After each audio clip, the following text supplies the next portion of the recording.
Social media అందుబాటులోకి వచ్చాక పెళ్లిళ్లకు సంబంధించిన రకరకాల వీడియోలు మన కళ్ళ ముందుకు వస్తూ ఉన్నాయి.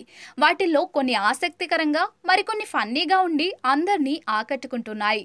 ప్రస్తుతం అలాంటిదే ఓ వీడియో నెట్టింట హల్చల్ చేస్తోంది.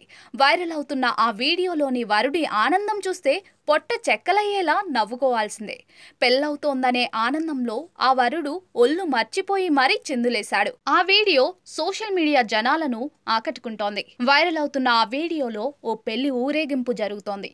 డీజేకు తగినట్టుగా వరుడు డాన్స్ చేస్తున్నాడు. అయితే సంతోషంలో ఉన్నట్టుండి నాగిని డాన్స్ చేయడం మొదలుపెట్టాడు. రోడ్డు మీద కూర్చుని పడుకుని వింత వింతగా డాన్స్ చేశాడు. తను వేసుకున్న పెళ్లి బట్టలు పాడైపోతాయని కూడా అతడు పట్టించుకోలేదు. తడితడిగా ఉన్న రోడ్డు మీదే దొర్లేశాడు. ఆ వరుడి డాన్స్ ను వీడియో తీసి సోషల్ మీడియాలో పోస్ట్ చేశారు. ఈ వీడియో సోషల్ మీడియాలో వైరల్ గా మారింది. ఈ వీడియోకు దాదాపుగా 1 కోటికి పైగా వ్యూస్ వచ్చాయి. దాదాపుగా 5 లక్షల మంది ఈ వీడియోను వీక్షించారు. ఈ వీడియోపై నెటిజన్లు తమ స్పందనలను వెల్లడించారు. పెళ్లవుతోందనే ఆనందం, ప్రేమించిన అమ్మాయిని పెళ్లి చేసుకుంటున్నట్టున్నాడు, ఇదే చివరి సంతోషం, ఈ డాన్స్ చూస్తే వధువు పారిపోతుంది అంటూ నెటిజన్లు కామెంట్స్ చేస్తున్నారు.